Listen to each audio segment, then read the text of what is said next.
Well, this is distressing. So, dark forest theory, the reason why we don't hear from aliens, can be explained with the internet. Conversely, the reason that we don't hear from aliens can be demonstrated in miniature by the internet. In other words, aliens may too have developed AI, and that AI has caused our universe to go silent. At least, that is a theory. If you're not familiar with dark forest, it's a possible explanation for why the universe is silent. It is a vast universe, and there's a lot of planets that can support life, and if they can support life, it seems mathematically impossible that they would not have life, and intelligent life. And there's many things that could prevent it from becoming spacefaring, but one of the answers to why they don't talk to us is because it's safer not to talk to us. You can assume that alien species are either going to be malevolent or benevolent, and let's say that you are benevolent, meaning you don't want to harm anyone, you just want to travel through the universe, get resources, and not be destroyed.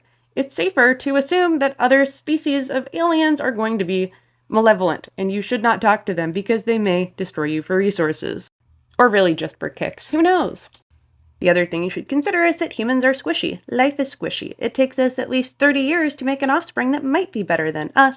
However, artificial intelligence could change its programming instantaneously, and it could do that again and again and again until it got to a place where it wants to be.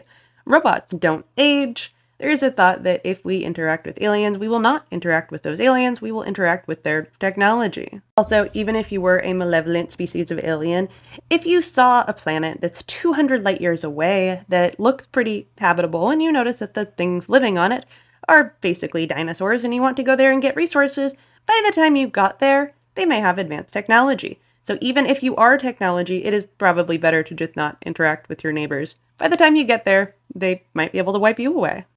But how in the world does that relate to the internet? Well, most of the internet is just AI. Most web traffic is just AI. Most text available online is AI. Most articles are just artificial intelligence. You guessed it.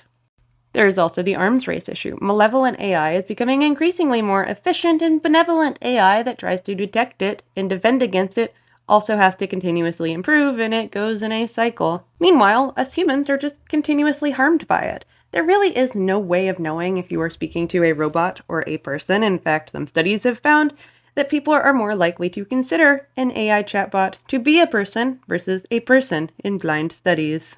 I might actually call this double blind. I didn't read whether or not they programmed the AI to also think it is a person. That's interesting to think about. The point is, we may not hear from other life forms because possibly most of the intelligent life in the universe is just robots. They may not want to communicate with us, or we may be looking for signs of life that are biological, and we should be looking for technological signs of life. However, if the internet is any sign, yeah, we probably do not want to talk to them, and if they're intelligent enough, they probably don't want to talk to us.